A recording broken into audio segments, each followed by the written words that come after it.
concerns?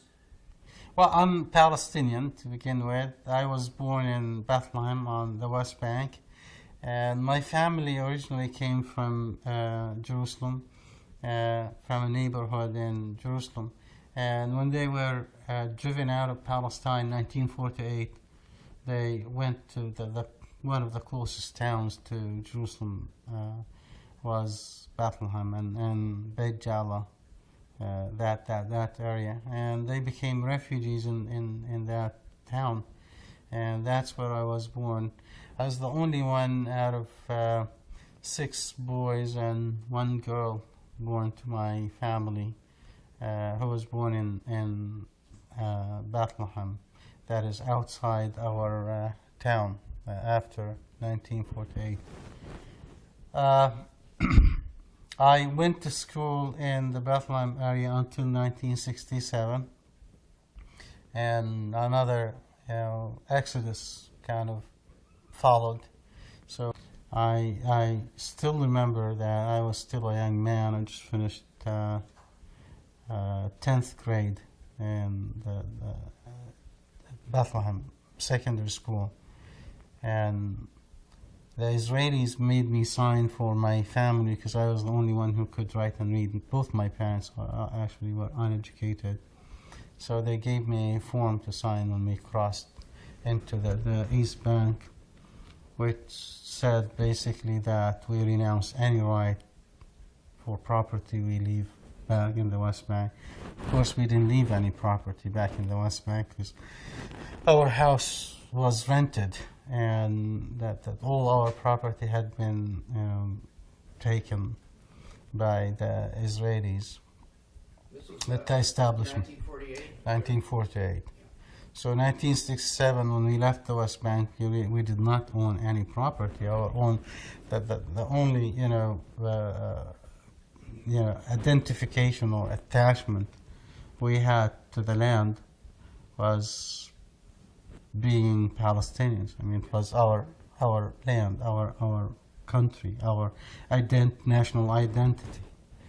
But be that as it may, I mean, the circumstance forced us to leave for Amman, Jordan, and I signed this form, and they said if ever we go back to the West Bank, it will be for a visit.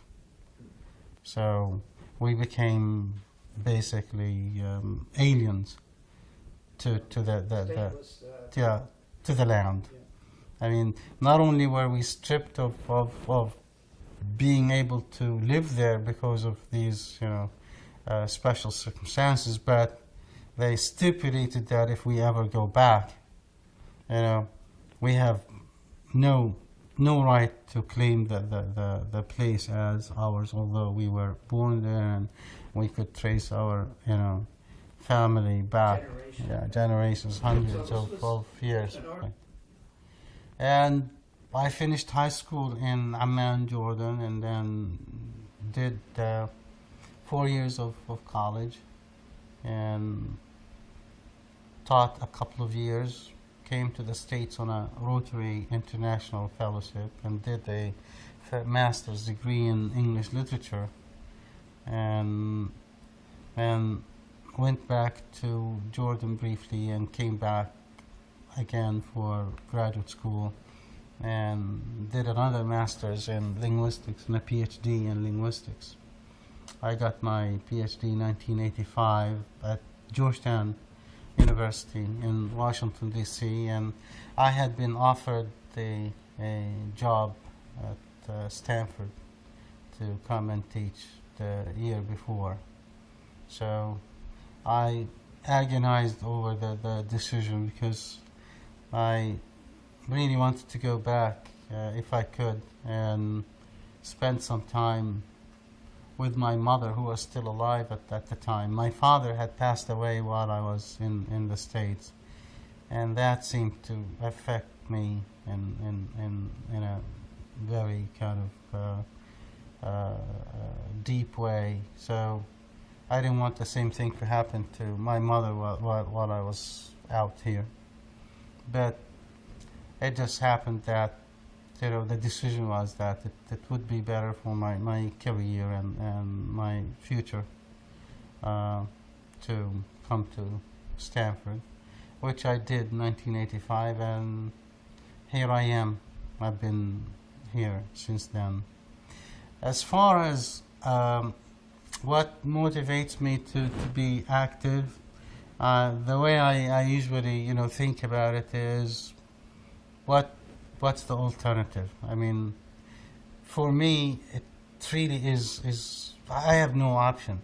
There is no other alternative to just sit there and do nothing and say nothing, knowing what I know about the situation on the ground, knowing the people, knowing the language, knowing the culture, having experienced firsthand the pain and suffering that has gone on for a long time, and the Palestinians have been on the receiving end of it.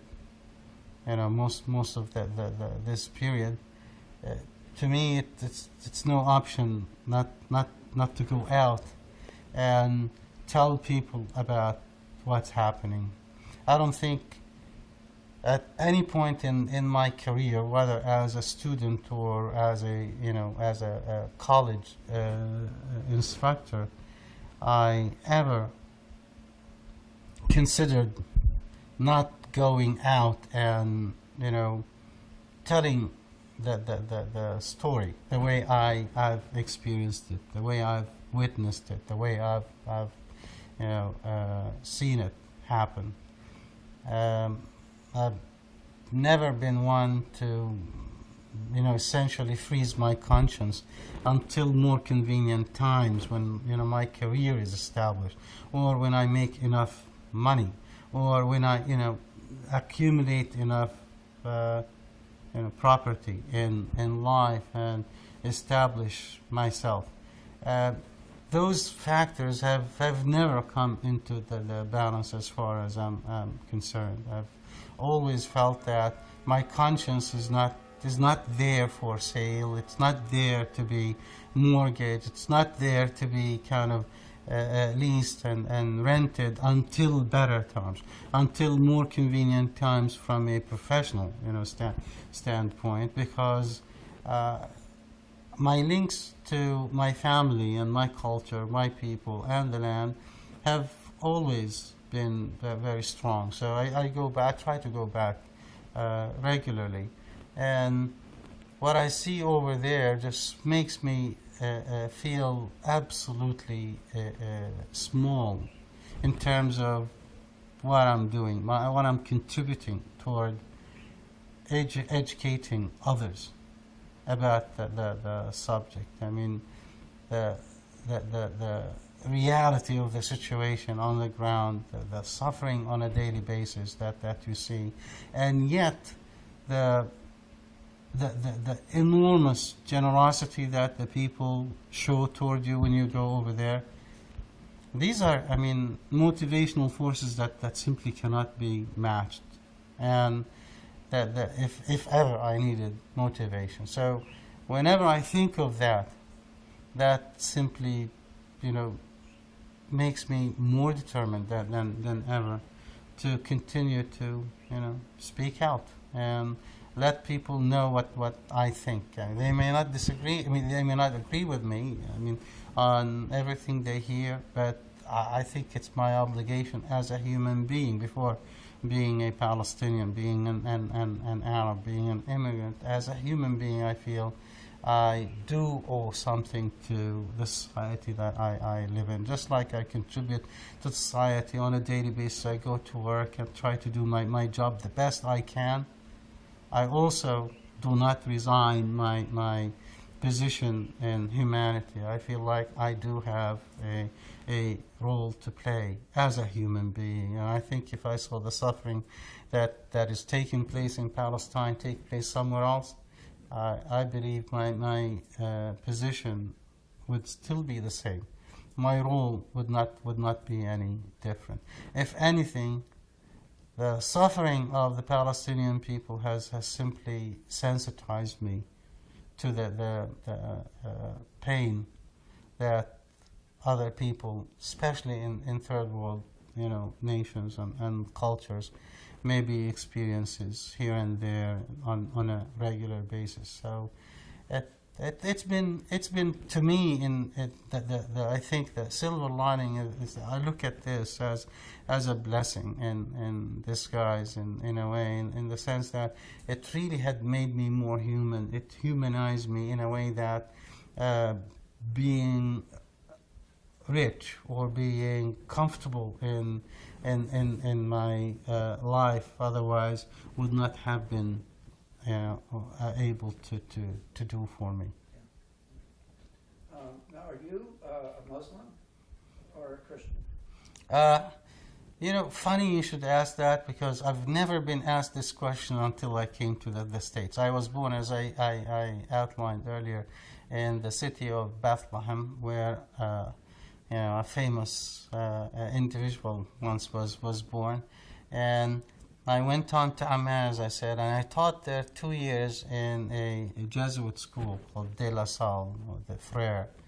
And the students wanted to give me a farewell present, a going away party, and a present. And after 2 years, they asked me if I were Muslim or Christian. And the question was lost on me at the time, but I realized later that they were going to give me either the Quran, a copy of the Quran, or the Bible. And I said, does it really matter? So after 2 years of teaching in a Jesuit school, no less, that was the first time I was asked.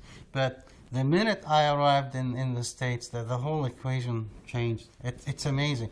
And I hate to say this, but people think they're being kind of subtle about it when, what faith do you belong to, or what church do you just ask me if I'm Muslim or Christian. Well, the short answer to your question is I was born in a Muslim family, but in a town that is dominated by Christians. And quite honestly, I never felt the need to identify myself as a Muslim while I lived there, because for me, I was a Palestinian, just like Elias and George, my friends and my classmates were, Palestinians. And when the question was asked of other Palestinians who happened to be Christians, such as Hanan Ashrawi, she actually blasted the questioners. One time in Geneva, after the Geneva conference, when they were essentially saying, well, how do you feel, as a minority or Christian, and all that. It's like, if people actually spent a bit more time on the history of Christianity in the Arab world, and especially in Palestine, they would realize that the Christians there are really the original Christians, because they did not come with the Crusades. They were there, and they did not come with the traders in the 18th and 19th century. These are the real Christians. And if there was any oppression of Christians as a very small minority by the Muslims, they would have been completely wiped out. That's why people like Hanan Ashrawi feel just as Palestinian and as nationalistic about their Palestinian identity and roots as any one of us, as she should. And that's why the question just never arises. When the Jews came to Palestine, before there was an Israel, they did not actually pick and choose between Christians and Palestinians, which town to take over and which house to take over, right? And equal discrimination. Equal opportunity discriminator and occupier and invader, just like all other invaders.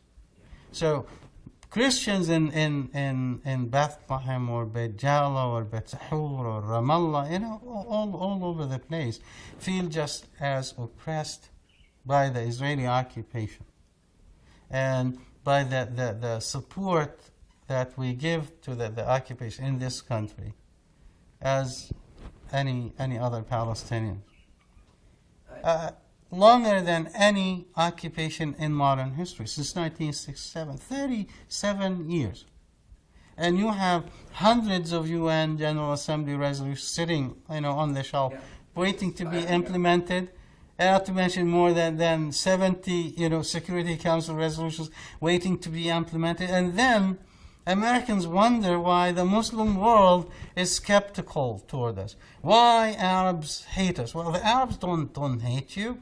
I mean, look at us. We're living here. We love it here. We love the American ideas. We love the American way of life. What the Arabs hate is our politics. So we need to look a little more closely at what our hands are doing, rather than what these people are, doing in saying that they don't like the way we act toward them. And then finally, if the U.S. is really that interested in democracy and in equality and all that, why don't they start by ending the Israeli occupation, which has gone on now forever? I mean, if the Americans showed half as much resolve in solving the Israeli occupation of Palestinian territories as they did in solving the problem of the Iraqi occupation of Kuwait, which lasted all of 3-4 months, and they hammered through the UN Security Council 12 different resolutions, and they couldn't even wait for the resolutions to take effect, especially the sanctions resolution. They had to go to war. And when James Baker was asked at the time, why don't you let the sanctions take effect, why don't you negotiate? He said, you do not negotiate occupation. You terminate it. And then, the Arabs and the Arabs, all 300 million of them, plus more than 1 billion Muslims around the world, not to mention the whole third world for that matter, look at this and see, they see what ought to be seen. And that is hypocrisy at its best, double standard that is unprecedented, and moral bankruptcy in our policy. And then they wonder why they don't like our policy. And they think that by just going on their rhetoric of, well, we want to spread democracy and the equality, I don't know what, in the Arab world, the Arabs ought to be actually enchanted and drop everything and just rush toward us and basically kneel at at our presence there. It's so naive that you can't even begin to describe how frustrated people are. And the funny thing is, you have people who buy this stuff. What was the Bush administration's response, other than the military response, of course, to 9/11? To improve the American image in the Muslim world, we had to hire somebody out of Hollywood, and they come up with a video which interviews people like me and Muslim Americans and all that, who will tell them how wonderful life in the U.S. is. All right.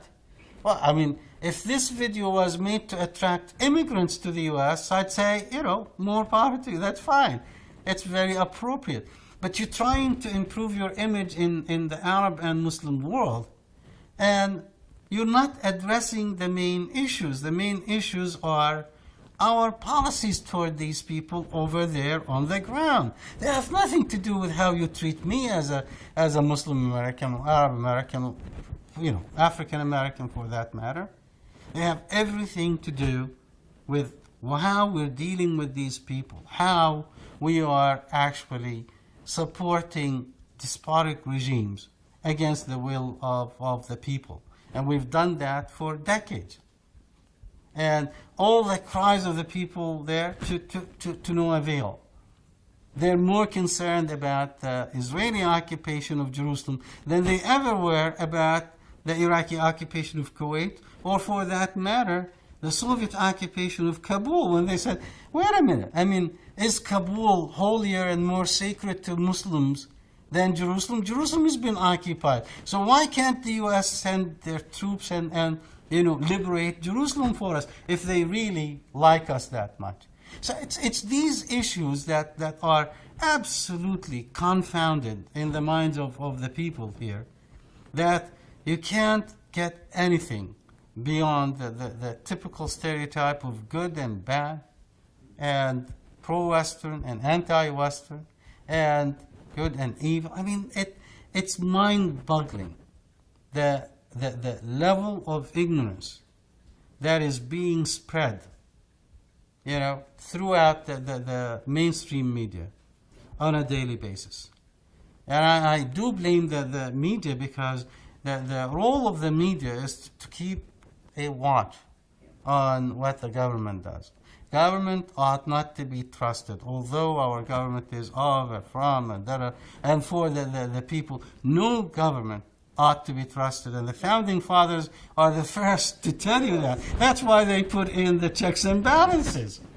So the media are supposed to be there to be our fourth pillar and keep watch on the government. And what do we have now? I mean, you watch the talking heads on Fox and MSNBC, and what do you see but former government officials who left early because of their contacts with corporations, and now they're serving the very corporations which oil the government, and vice versa. So it's a revolving door policy where you have a very small percentage of our population, and minuscule for that percentage, which controls the decision making, shapes it, and then sells it to the average American as if it were in their best interest. And then you have to come back to people who are afflicted by knowing that this is what's happening, and ask them, what do you think? And all you get is sound bites of 1 minute here and 1 minute there, and they always make sure to get the counterbalance from the people who, of course, made the policy, to tell you how absurd these so-called experts are, because these people were born there. Their sin is they know the language, they know the culture, they know the people, so they cannot be trusted.